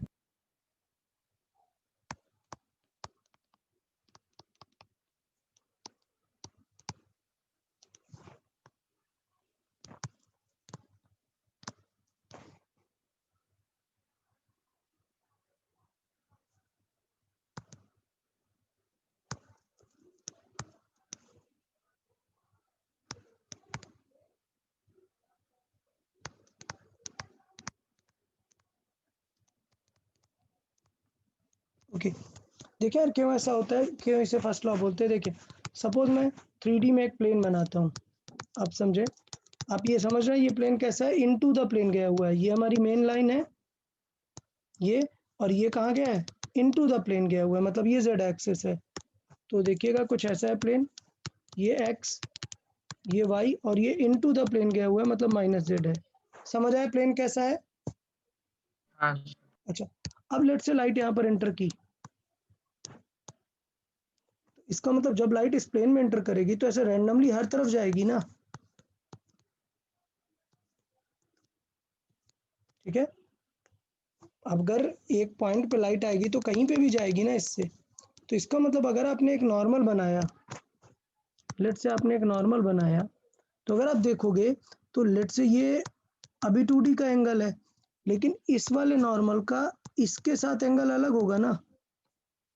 आप समझो मैं क्या बता रहा हूँ, हाँ ये जो रे है ये अंदर की तरफ गई हुई है, तो इसलिए पॉइंट बोला हुआ है कि ये एक रे आई और लेट से ये प्लेन है, लेकिन मैं एक रे बना रहा हूँ जो कि अंदर की तरफ गई हुई है, तो ज़रूरी नहीं है कि इनका इंसिडेंट और इनका इंसिडेंट सेम रहे। तो किनका इंसिडेंट सेम रहता है, एक प्लेन का, मतलब जब आप नॉर्मल कहाँ पर बनाओगे, इस प्लेन पे बनाओगे। तो अगर अभी मैंने ये नॉर्मल किस तरफ बनाया है, वाई एक्सिस की तरफ बनाया है, तो मुझे रे कौन सी लेनी चाहिए, ये वाली जो एग्जैक्ट एक्स वाई प्लेन में, ना कि वो रे जो जेड की तरफ गई हुई है। समझ आया? अगर मुझे ये जेड वाली रे लेनी है तो फिर मैं नॉर्मल भी अपना बदल दूंगा, और नॉर्मल किसके प्लेन में रखूंगा, इन दोनों के प्लेन में रखूंगा, मतलब नॉर्मल यहाँ कहीं रखूंगा, ऐसे जेड में अंदर की तरफ जाते हुए, तो ये एक प्लेन, ये पूरा एक प्लेन माना जाएगा, ऐसा टिल्टेड प्लेन। तो ये रीज़न है, वैसे इसमें इतना डीप में सोचने की ज़रूरत नहीं है, बट पॉइंट यहाँ पर ये है कि क्यों हम नॉर्मल उसी प्लेन पे लेते हैं, तभी नेक्स्ट वाला लॉ हमारा वैलिड होगा, कौन सा, incident angle is equal to reflected angle. Clear? Yes sir. Okay, second law क्या है, द एंगल ऑफ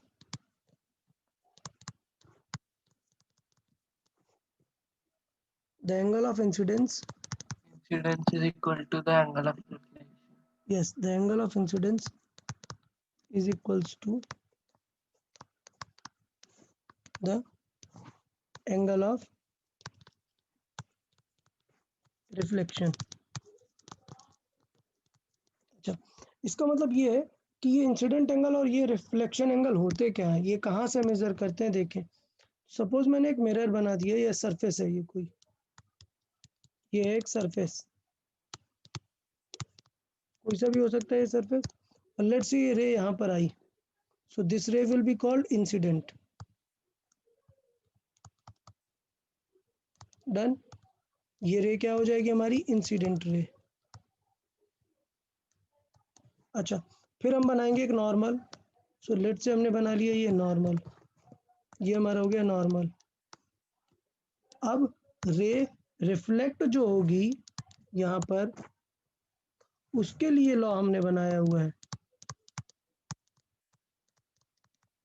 कि ये जो एंगल ये होगा और ये होगा, ये दोनों बराबर होंगे, तो इसे हमने इंसिडेंट को आई बोला और रिफ्लेक्टेड को आर, तो basically angle I is equal to angle R. अब एक गलती बहुत बार हो जाती है कि ये एंगल ऑफ इंसिडेंस या एंगल ऑफ रिफ्लेक्शन डिफाइन कहाँ से होता है, हमेशा नॉर्मल नॉर्मल से। तो ये गलती नहीं करना है, ये याद रखना है, angle I and R are defined from the normal, not from the surface of incidence. Clear? Okay, तो ये जो सरफेस से एंगल होता है, इसको भी कुछ कहते हैं क्या, किसी को ऑलरेडी पता है ये नेम? नहीं सर। ओके, तो रे ऑफ इंसिडेंट सरफेस के साथ जो बनाती है उस एंगल को भी हम स्पेसिफिक नेम देते हैं, the angle of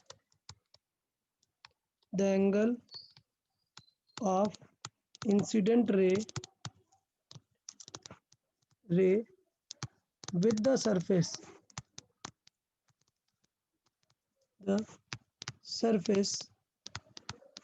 like theta is called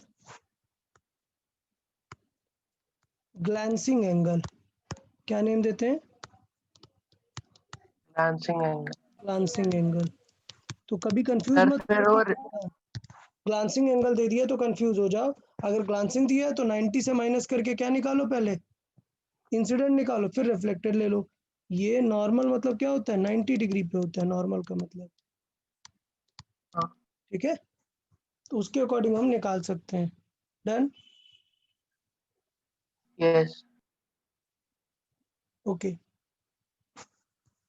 तो सर, अभी वो फिर रिफ्लेक्टेड रे और सरफेस का एंगल को क्या बोलते हैं? किसको? रिफ्लेक्टेड रे और सरफेस नहीं, के ऐसा एंगल को उसका कुछ नेम नहीं है, उसका कोई नेम नहीं है। पॉइंट ये कि आपको इंसिडेंट देने के दो तरीके हैं, इधर वो आपको ग्लांसिंग एंगल दे सकता है या फिर एंगल ऑफ इंसिडेंट दे सकता है। ठीक है। यस यस चले, तो सबसे पहले हम देख या सर ग्लांसिंग एंगल और जो एंगल रिफ्लेक्टेड रे सरफेस के साथ बनाते हैं वो दोनों भी इक्वल होंगे ना? हाँ, वो भी इक्वल होंगे, बिकॉज आई और आर अगर सेम है तो ये भी सेम होगा ना, ये भी सेम होगा। हाँ सर। सर ओके, या सर अगर सरफेस स्मूथ नहीं रहा, मतलब इरेगुलरिटीज रही सरफेस में, तो तो फिर मल्टीपल रिफ्लेक्शन ग्लांसिंग देखने को मिल एंगल वेरी सकता है। करेगा। हाँ नहीं, वेरी नहीं करेगा, मल्टीपल रिफ्लेक्शन देखने को मिलेंगे। सपोज सोचो इरेगुलर है, तो अगर यहाँ पर हुआ तो इस तरीके से होगा। सोचो इरेगुलरिटीज कुछ ऐसे रैंडम टाइप की है, तो कुछ रेज स्ट्रेट जाएंगी, कुछ ऐसे जाएंगी, कुछ ऐसे। वो सब डिपेंड करेगा किस पे? प्लेन और नॉर्मल पे। मतलब मैं जूम करके बनाता हूँ, लेट से ऐसी रेगुलरिटी थी और लाइट रे यहाँ पर इंसिडेंट हुई, तो उसके लिए तो प्लेन ये फील आएगा ना।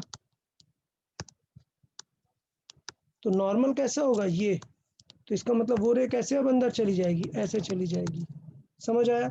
सोचो रे इंसिडेंट हुई यहाँ पर, उसके लिए प्लेन है ये, तो उसका नॉर्मल है ये, वो रे कैसे निकल जाएगी? ऐसे निकल जाएगी। सोचो कोई रे इस तरीके से आ रही है, तो उसके लिए प्लेन क्या है? उसके लिए प्लेन तो ये है ना। नॉर्मल कैसा है उसका? ये नॉर्मल है, तो वो रे तो एकदम मतलब ऐसे निकल जाएगी ना। समझ आया? What is the cause, what is the problem due to irregular? Yes हाँ, multiple type of normals will be there, that's why multiple reflections will feel.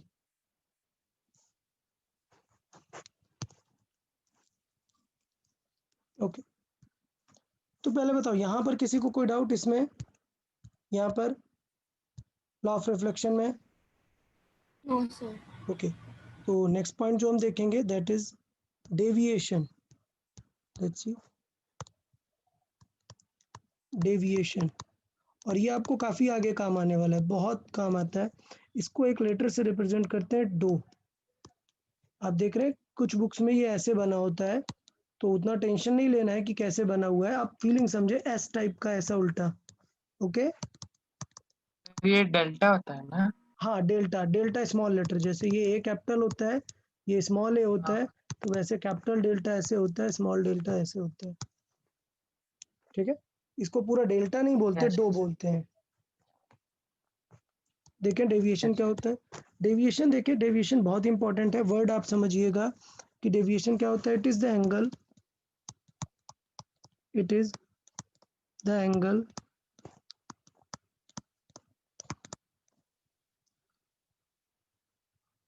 angle between incident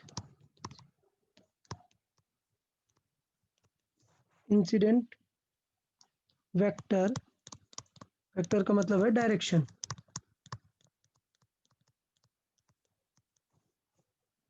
direction and reflected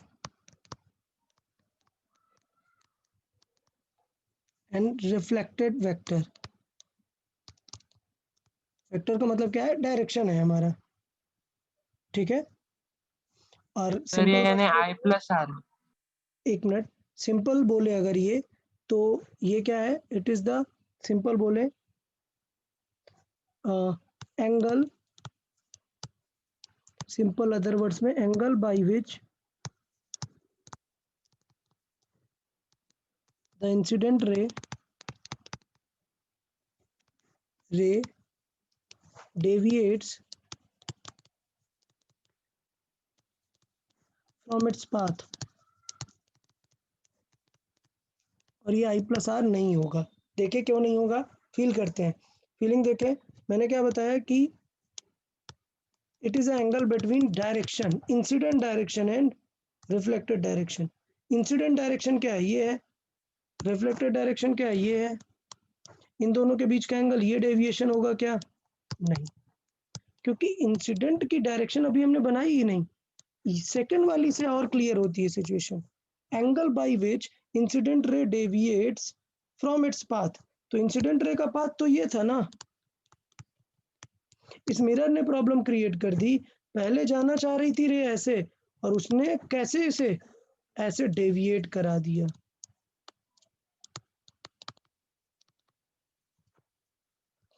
समझ आया? तो ये क्या है, direction of incident ray. Sir यानी वो 180 minus I plus are होता है। हाँ एग्जैक्टली, ये डायरेक्शन ऑफ इंसिडेंट है और ये डायरेक्शन ऑफ रिफ्लेक्टेड है।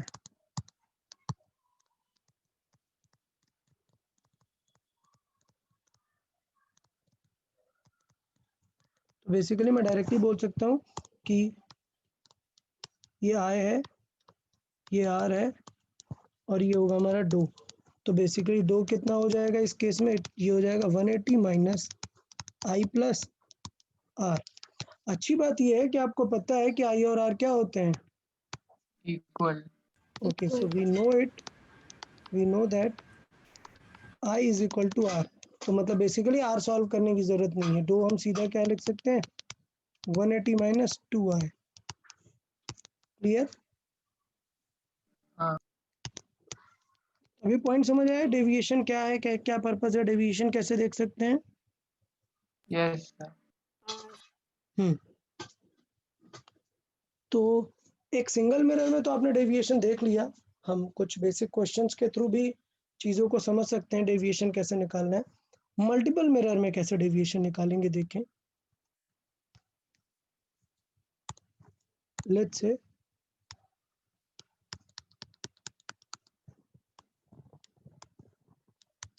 इस टाइप का कोई सेटअप है और रे आ रही है यहाँ से, ये इंसिडेंट हुई, इसका मतलब क्या हो जाएगा, इसका इस तरीके से निकलेगी, हाँ जितने ज़्यादा एंगल पे इंसिडेंट हुई उतने ज़्यादा एंगल पे डेविएट होगी। अच्छा, इस सरफेस का नॉर्मल बना लेंगे हम, रुकें थोड़ा सा, ये सरफेस गड़बड़ हो गया है, रे को हमने बहुत ज़्यादा बेंड कर दिया है। मैं अभी समझाने के लिए पहले थोड़ा सा एक सिंपल एग्जांपल ले लेता हूँ। ये रे इंसिडेंट हुई, ये रे रिफ्लेक्ट होगी, ठीक है, ये हमने ले लिया मिरर।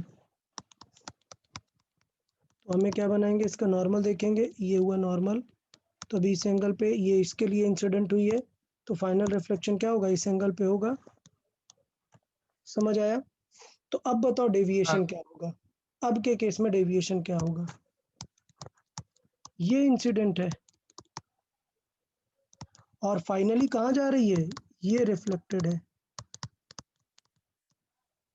तो कौन सा एंगल होगा कि पहले जा रही थी ऐसे और बाद में कैसे जाने लग गई, इस तरीके से। तो समझ आया, ये होगा क्या, डेविएशन। सर यानी 2 टाइम्स आई प्लस आर। नहीं, वो देखेंगे, वो क्वेश्चन इस पे डिपेंड करेगा, अभी बाकी सारी चीज़ों पे डिपेंड करेगा। मैं सिर्फ आपको समझा रहा हूँ कि डेविएशन कैसे कैसे बदल सकता है।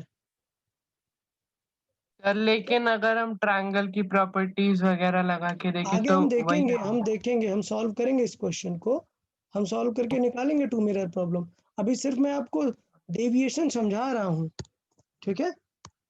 प्रॉपर्टीज हम थोड़ी देर में देखेंगे कि एग्जैक्ट वैल्यू कितनी होगी, मैं सिर्फ बता रहा हूँ डेविएशन। सपोज ये एक मटेरियल है और लाइट रे इंसिडेंट थी इसमें ऐसे, और इससे निकलने के बाद लाइट रे ऐसे बेंट हो गई, तो इसका मतलब ये है कि लाइट रे जा तो ऐसे रही थी ना, हाँ तो इसका मतलब जा रही थी ऐसे और बाद में रिफ्रैक्ट होके, देखो रिफ्लेक्शन नहीं है ये रिफ्रैक्ट हो गई, अंदर चली गई ये रे, फिर भी अपने पास से इतना टिल्ट हो गई है। So in this situation this is called deviation. तो समझ आया डेविएशन क्या है? मैंने टर्म जरूर यूज कर लिया है रिफ्लेक्शन, बट वो कभी भी हो सकता है। द पॉइंट इज कि मेन पाथ से अपने कितना डेविएट हो गया है, टिल्ट हो गया है, उसी को हम क्या बोलते हैं? डेविएशन। क्लियर? Yes. तो इनिशियल पाथ और ये हमारा है final path. So basically the tilting और deviation, shifting from initial path is called deviation. Okay तो मैं इसको एक फाइनलाइज करके लाइन लिख देता हूँ कि और बेटर लाइन क्या हो जाएगी, वो हो जाएगी shifting from its initial path. Okay, shifting और tilting of ray from its initial path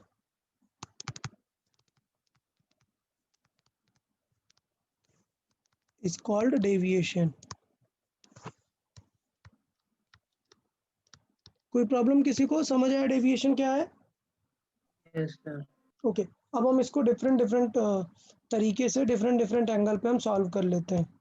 okay चले तो कुछ एग्जांपल के थ्रू पहले डेविएशन को समझ लेते हैं, फिर और बाकी नेक्स्ट लेक्चर में काफ़ी सारे एग्जांपल्स करेंगे इस पे based.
Okay so I guess question आपको क्लियर हो गया होगा।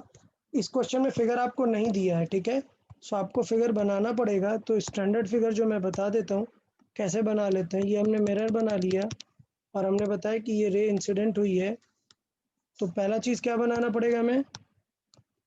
नॉर्मल। तो अगर ये रे इंसिडेंट हुई है नॉर्मल पे तो अब क्या होगी? रिफ्लेक्ट होगी, रिफ्लेक्ट जाएगी इस तरीके से। तो देखो क्वेश्चन के अकॉर्डिंग क्या गिवन है, क्वेश्चन में क्या गिवन है? 40 डिग्री ग्लांसिंग एंगल, मतलब कौन सा? ये 40 डिग्री है, तो इसका मतलब आई कितना हो जाएगा? 90 माइनस 40 डिग्री। यस, सो आई कितना है? 50 डिग्री। सो आई है 50 डिग्री। तो इसका मतलब then R is equal to भी कितना हो जाएगा? आई जितना कितना? 50 डिग्री। ये भी क्या हो जाएगा? 50 डिग्री। बट हमसे ये पूछा ही नहीं है, हमसे ये सब पूछा ही नहीं है। हमसे क्या पूछा है? डेविएशन। तो डेविएशन मतलब जा रहा था इधर और रिटर्न हो गया इस तरफ, तो ये क्या बन जाएगा? डेविएशन। तो देख लेते हैं डेविएशन कितना हो जाएगा। 180 माइनस 100 2 आर, तो दो कितना हो गया? 180 माइनस 2 into 50, तो डेविएशन कितना हो गया 80 डिग्री। ये सबको समझ आया डेविएशन? मुझे नहीं लगता इसमें कुछ डाउट होना चाहिए। ओके, अब सेकंड पार्ट देखो यार, मिरर को इंसिडेंट रे के तरफ 10 डिग्री घुमा दिया है। कोई बताएगा फिगर मतलब क्या, किस तरह घुमाया है? क्लॉकवाइज घुमाया है, एंटी क्लॉकवाइज? क्लॉकवाइज। अच्छा, रे की तरफ घुमाओगे तो वो क्लॉकवाइज हो जाएगा। एंटी क्लॉकवाइज घूम। एंटी क्लॉकवाइज, रे इधर है, ये फिक्स है, ये पहले था 40 डिग्री और अब हमने मिरर को घुमा दिया रे के तरफ, कितना 10 डिग्री। चलो अब डेविएशन बताओ, जल्दी से सब लोग ट्राई करें और चैट बॉक्स में आंसर करें new deviation. This is our new position of mirror.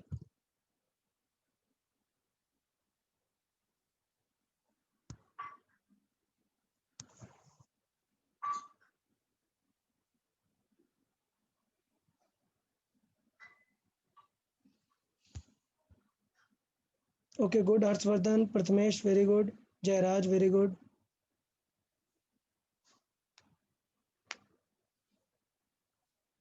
Very good, ठीक है। आई मीन मतलब आप लोग को आइडिया लग गया है कि क्या चीज़ होने वाला है। थोड़ा सा फिगर अच्छे से बना ही सकते हैं। अगर ये 10 डिग्री हुआ, इसका मतलब ये भी कितना हो जाएगा 10 डिग्री। तो अगर मैं इसका नॉर्मल बनाऊंगा तो नॉर्मल अब बदल जाएगा ना, नॉर्मल ये ग्लांसिंग एंगल अभी 50 हो जाएगा। तो इंसिडेंट एंगल जो बचेगा वो तो 10 और 40 के बाद फिर 50 ही, मतलब रिमेनिंग क्या होगा 40 बचेगा ना।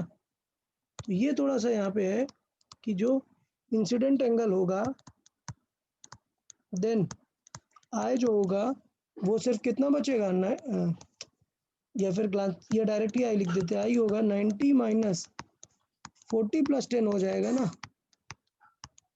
हाँ, तो इसका मतलब कितना बचेगा 40, तो रिफ्लेक्टेड कितना आ जाएगा 40 और डेविएशन कितना आ जाएगा 180 माइनस 2i। तो इसका मतलब कितना हो जाएगा 180 माइनस 2 इंटू 40 कितना आया 100। 100 डिग्री। देख रहे हो, मिरर को 10 डिग्री चेंज करने से डेविएशन में कितना चेंजेस आ गए 20 डिग्री का चेंज। तो कभी कभी ऐसे भी पूछ लेता है कि मिरर को अगर हमने थीटा घुमा दिया तो डेविएशन कितना शिफ्ट हो जाएगा 2 थीटा। क्लियर? अगर हमने मिरर को थीटा टिल्ट किया तो डेविएशन एंगल कितना और चेंज हो जाएगा हाँ, +2 थीटा। 2 थीटा टाइप हो जाएगा। तो ऐसा याद करने का जरूरत नहीं है, आप लोग जस्ट सॉल्व करके समझ सकते हैं। Clear? Yes sir. Yes sir. Okay good, तो एक और एग्जांपल देते हैं और इसको आपको मैथमेटिकली ड्रॉ करके ट्राई करना है, ठीक है? ऐसे रैंडम आंसर नहीं, ड्रॉ करके ट्राई करेंगे।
सर आंसर भी एक बार चेक करो। या करेक्ट है, करेक्ट है।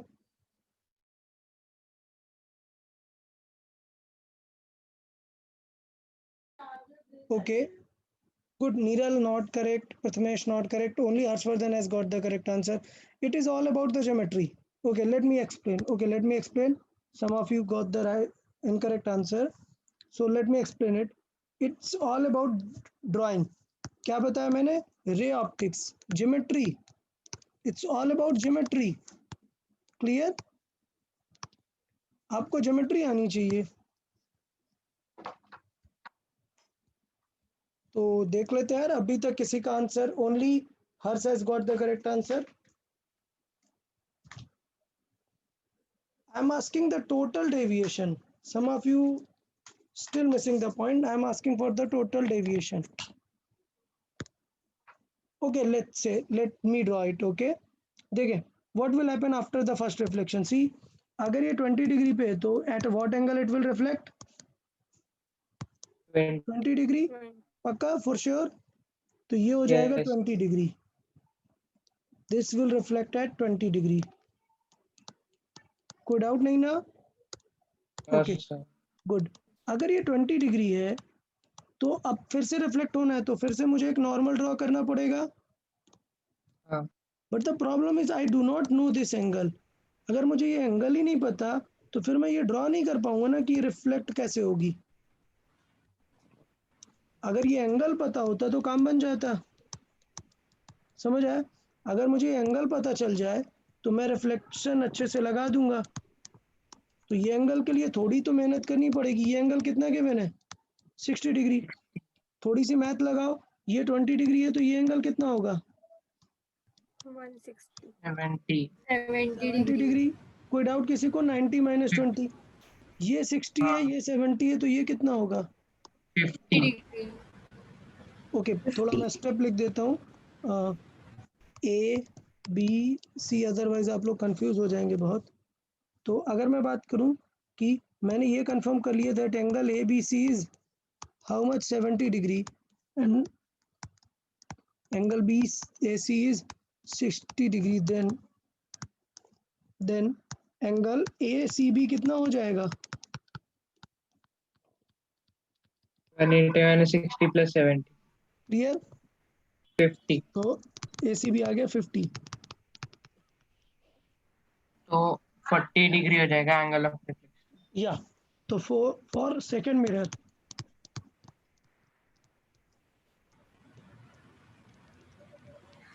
आई क्या हो जाएगा for second mirror? 40 degree 40 degree. ये हो गया 40 डिग्री, तो मैं यहाँ पे हाईलाइट करता हूँ। ये अगर 40 डिग्री है तो ये कितना होगा? 40 डिग्री। ठीक, अच्छा इस पॉइंट को मान लेते हैं कुछ P। तो ट्रायंगल BPC में बताओ, ये मान लेते हैं क्या? थीटा। तो सबका समेशन क्या होना चाहिए? 180 डिग्री 20 जस्ट वेट प्लस 40 + 40 और प्लस थीटा, ये क्या होना चाहिए? 180। तो थीटा कितना आ गया? 40 120, सो थीटा कितना आ गया? 120। अरे थीटा 60 डिग्री। 60 डिग्री। सॉरी, तो इसका मतलब डेविएशन कितना हो जाएगा? 180 - 60। Yes, so deviation will be 180 minus theta. So deviation will be 180 minus theta. So deviation will be 180 minus 60 degree. What it will be then? 120 degree. 120। Clear है सबको या नहीं? 120। समझ आया? हाँ सर। तो काफी सारे लोगों ने 100 और जो भी मिस्टेक की वो सब करेक्ट कर लोगे, अभी टेंशन नहीं सर लेना। इसमें हाँ सर इसमें एक्सटीरियर एंगल थ्योरम यूज करके जो सबको समझा, मैं समझा। सॉल्विंग का प्रोसीजर कुछ भी बदल सकता है, मैंने सबसे सिंप्लीफाइड बेसिक यूज किया हुआ है। सबका एडिशन आप अदर पॉइंट भी यूज कर सकते हो, लाइक एक्सटीरियर थ्योरम यूज करके 60 + 70 का समेशन हो जाएगा ये 80। ठीक है, 1/2 कर देंगे, तो आप वैसे भी कर सकते हो, ऐसा कुछ प्रॉब्लम नहीं है। तो मैं बिना थीटा निकाले भी कर सकता था क्या? This is a exterior angle, तो इसका आंसर क्या हो जाएगा 20 + 20 एंड प्लस 40 + 40 क्लियर ये भी कर सकते थे not a problem okay yes ठीक है कोई बात नहीं नेक्स्ट उसमें हम देखेंगे और डिटेल में स्टडी करेंगे अभी तो जस्ट हमने चैप्टर स्टार्ट किया है सबसे बड़ा चैप्टर है ये रे ऑप्टिक्स सबसे बड़ा चैप्टर है nearly it will take I guess more than 12 lectures clear तो बड़ा टॉपिक है आराम से कवर करेंगे okay everyone okay then bye bye everyone bye sir thank you sir bye bye bye